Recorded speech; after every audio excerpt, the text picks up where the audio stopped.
Syempre, because of the COVID-19 situation, I'm here, stuck at home. Napansin ko medyo humahaba na yung hair ko. Syempre, hindi ako makapagpagupit sa labas because I have to keep myself safe and of course my family safe.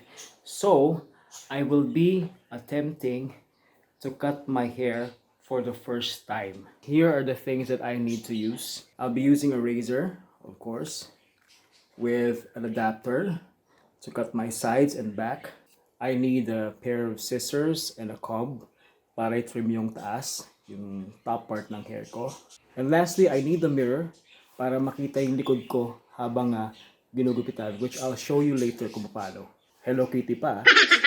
Basically, you can hear from outside the announcement from our association, our subdivision association, and which proves that I'm really here at home and I'm stuck here. Again, I'm happy. So, ito munang sides na to, yung bubukitin natin.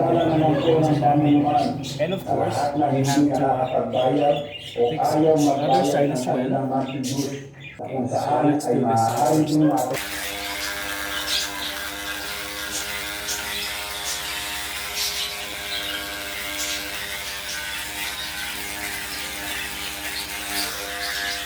You try and trim out the other side.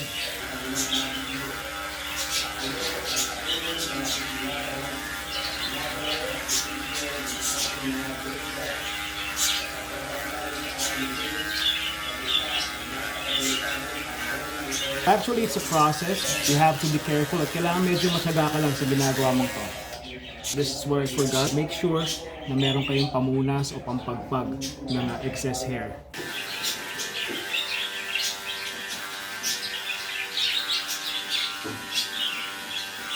Just be careful and just be patient in doing each of the sides. All you have to do is just trim it quite well, okay, carefully. This is the tricky part in doing the back part. Okay, so here's the thing: you need a mirror. Okay, kailangan mo na salangin para makita mo lang yung ginagawa mo sa likod.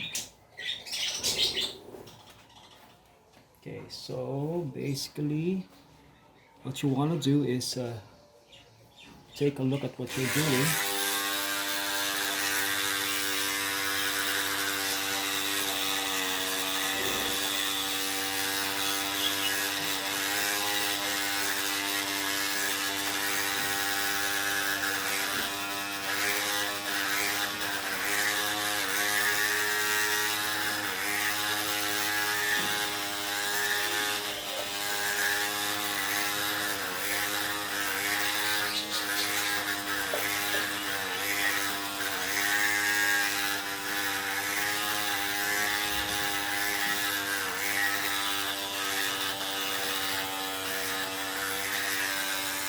Okay, looks good.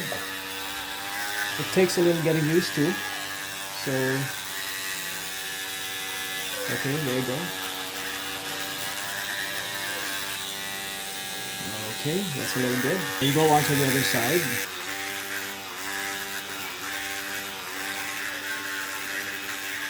Now again, the trick here is just to do it slowly, nice and easy.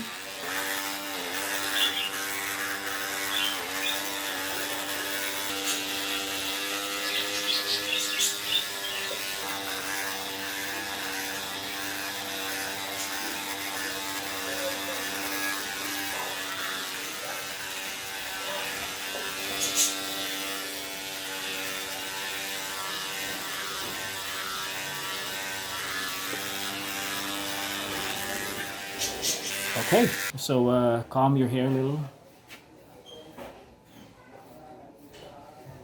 See how far you've gone. Okay, so looks kind of good.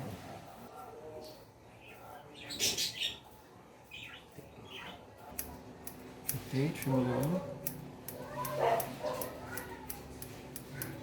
For this side, you can also do a trim down a little.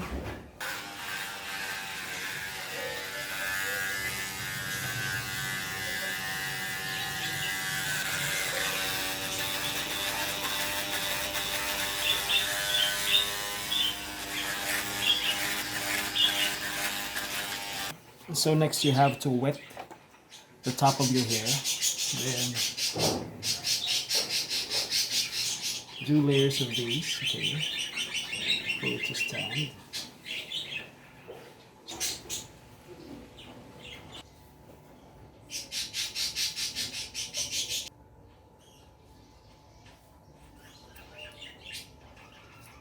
See? Okay, I cut my top shorter at siguro matagalan bago kailangan ko magpagupit uli. Okay, and I hope that when the time comes, I'll be able to get a proper haircut. Hopefully, kapag wala na yung COVID situation. Trim the sides. Medyo matagal yung process because it's actually my first time to do this. Pero, tsaga-tsaga lang.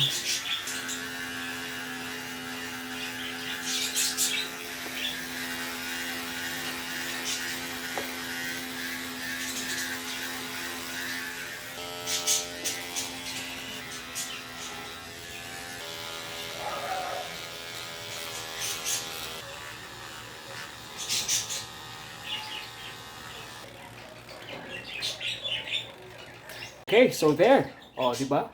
Oh. Ayos na rin, di ba? For the summer. These are DIY. Practice lang yung mga chong. Ayan. So, maliligo muna ako. Then, later on, pwede na ako magtrabaho ulit. Work at home. Okay? Stay safe, guys. God bless.